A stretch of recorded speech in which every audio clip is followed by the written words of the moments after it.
ان تینوں کا ٹھکانہ جہنم ہوگا. کیوں؟ اس لیے کہ انما الاعمال بالنیات، ان کی نیت صحیح نہیں تھی. شیخ صاحب ان کے یہ لیے چار آپ پوائنٹ بتائے ہاں. یہ حدیث سے ثابت ہے نہیں، یا علماء آپ شرح کر رہے ہیں؟ علماء نے استنباط کیا. استنباط ہاں، کیا. علماء نے استنباط کیا. ہم لوگ تو اس کو مان رہے ہیں نا، لیکن جو غیر مخالفین ہیں وہ بولیں گے ہم اس استنباط کو نہیں مانتے ہیں. ہمارا کام بتانا ہے، منوانا نہیں. جی بس. جی.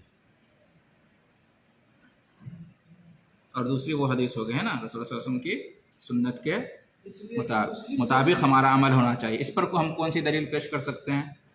کون سا؟ جیسے اس کی ایک مثال دی نا، ان تینوں کا ٹھکانہ جہنم ہوگا. کس وجہ سے؟ کہ اخلاص نہیں تھا ان کے اندر. انہوں نے دنیا طلب کیا، ان کو دنیا ملی ہے نا. عالم نے سوچا کہ لوگ بہت بڑا عالم کہیں گے تو کہا گیا. مجاہد نے سوچا لوگ مجاہد کہیں گے تو کہا گیا. اور سخی فیاض نے کہا کہ لوگ کہیں گے بڑا دل والا ہے، سخی فیاض ہے. تو دنیا میں مشہور ہونا ان کا مقصد تھا، مشہور ہو گئے، دنیا میں مل گیا، آخرت میں کچھ نہیں ملے گا ان کو. اور اس کی مثال کہ نبی صلی اللہ علیہ وسلم کی سنت کی پیروی نہ کرنے پر بھی جہنم ہے. وہی حدیث کل امتی یدخلون الجنہ الا من ابا، تمام امت جنت میں داخل ہوگی سوائے ان کے جو انکار کرے. پوچھا گیا کہ کون انکار کرے گا؟ تو آپ صلی اللہ علیہ وسلم نے فرمایا کہ جس نے میری اطاعت کی وہ جنت میں داخل ہوگا، اور جس نے میری نافرمانی کی یعنی پیروی نہیں کی تو اس نے انکار کیا. جی جیسے سب ایک پوائنٹ یہ بتائیے، جی. یہ جو بدعت اور یہ جو سنت نئے نئے طریقہ نکالتے ہیں تو اس کے لیے ان لوگ کہاں سے دلیل کو کرتے ہیں؟ چاہے جعفری ہو چاہے حسن ہی ہو. ان کے ایک سب سے مشہور دلیل جو ہے نا، وہ جو کہتے ہیں کہ یہ بدعت حسنہ ہے. بدعت حسنہ جیسے عید میلاد النبی یا اس طرح کی جو بدعتیں ہیں اس کو کہتے ہیں یہ بدعت حسنہ ہے. وہ بدعت کی تقسیم کرتے ہیں کہ ایک اچھی بدعت ہوتی ہے اور ایک بری بدعت ہوتی ہے. تو اسلام میں جو منع ہے حدیث میں وہ بری بدعت منع ہے. جو اچھی بدعت ہے اس میں کوئی حرج کی بات نہیں. تو کہتا ہے عید میلاد النبی اچھی چیز ہے، اس میں رسول کا ذکر کرتے ہیں، رسول کی سیرت کو بیان کرتے ہیں، دنیا والوں کے سامنے ہم رسول کا تعارف کرواتے ہیں، ہے کہ نہیں؟ تو اس میں اچھا ہی کام کرتے ہیں، کیا قرآن خوانی یا کوئی بھی. کوئی حدیث ہے نا کہ جو کوئی نیک کام ایجاد کرے گا اور اس کے اوپر وہ عمل کریں گے. ٹھیک ہے، اس پہ آتے ہیں. پہلے تو یہ ہو گئے، ٹھیک ہے. تو اس کا ہم کیسے رد کریں گے؟ بدعت حسنہ اور بدعت سیئہ کی تقسیم قرآن حدیث میں ہے ہی نہیں. کلو بدعت ہر بدعت گمراہی ہے. یہ نہیں کہا کہ اچھی بدعت ٹھیک ہے اور بری بدعت گمراہی ہے، بلکہ کہا ہر بدعت گمراہی ہے. اسی سے ہم رد کر دیں گے. اس پر بات آگے اس سے بڑھے گی نہیں. عثمان رضی اللہ عنہ کا حوالہ دیتے ہیں کہ انہوں نے جمعہ کے لیے دوسری اذان کا یہ کیا، وہ بدعت حسنہ میں اس کا شمار کیا تھا. کچھ لوگ یہ بھی بولتے ہیں نہیں وہ تو ضرورت پڑی تو کیا. اس کی ضرورت پڑی. اس زمانے میں لوگوں تک اذان کی آواز پہنچانا ایک مسئلہ ہو گیا تھا. آبادی بڑھ گئی تھی مدینہ کی، تو ایک اونچی جگہ مقام زورا پر جو ہے نا کہا گیا کہ ایک اور اذان دی جائے، تاکہ لوگ کھیتی باڑی میں ہیں، تجارت میں مشغول ہیں، ان کو پتہ چلے. گھڑی تھی نہیں اس زمانے میں، مائک تھا نہیں اس زمانے میں، تو ایک ضرورت کے پیش نظر وہ کہا. اس لیے اہل علم کہتے ہیں کہ اب ضرورت نہیں رہ گئی ہے تو اب ضروری نہیں ہے وہ اذان. ابھی بھی کہیں ہوتا اور کہیں نہیں ہوتا. ٹھیک ہے، تو ایک ضرورت پڑی. ہاں، اور پھر دوسرا یہ کہ نبی صلی اللہ علیہ وسلم نے خود خلفائے راشدین کے بارے میں کہا علیکم بسنتی و سنت الخلفاء راشدین. تو عثمان رضی اللہ تعالیٰ کا معاملہ اخلاص معاملہ ختم، وہ خلفائے راشدین میں سے ہیں، اور نبی نے کہا کہ خلفائے راشدین کی بات کو مانو، ان کی سنت پہ چلو. بہت اچھا جواب ہے ماشاءاللہ. ایک یہ ہو گیا، ٹھیک ہے. اور وہ دلیل پکڑتے ہیں ایک عمر رضی اللہ تعالیٰ عنہ کے قول سے. عمر رضی اللہ تعالیٰ عنہ نے اپنے زمانے میں نماز تراویح پڑھنے والوں کو ایک امام کے پیچھے جمع کیا. پہلے کیا تھے؟ سب مسجد میں آ کر اپنی اپنی نماز پڑھتے تھے، تراویح کی نماز. کوئی اکیلے پڑھ رہا ہے، کوئی 2-4 آدمی مل کے پڑھ رہا ہے. عمر رضی اللہ تعالیٰ عنہ کے دل میں خیال آیا کہ کیا ہی اچھا ہوگا کہ سارے لوگ ایک امام کے پیچھے تراویح کی نماز پڑھیں. ٹھیک ہے، تو ایک دن ایسے ہی حکم دیا اور کیا. دوسرے دن آئے تو دیکھا تو منظر بہت اچھا لگا، تو کہا نعمت البدعۃ ھذہ. اس وقت کیا جملہ نکالا عمر رضی اللہ عنہ؟ نعمت البدعۃ ھذہ، کیا ہی اچھی بدعت ہے یہ. اب یہی سے وہ پکڑ لیتے ہیں. ہاں، تو اب یہیں سے دلیل پکڑتے ہیں کہ دیکھو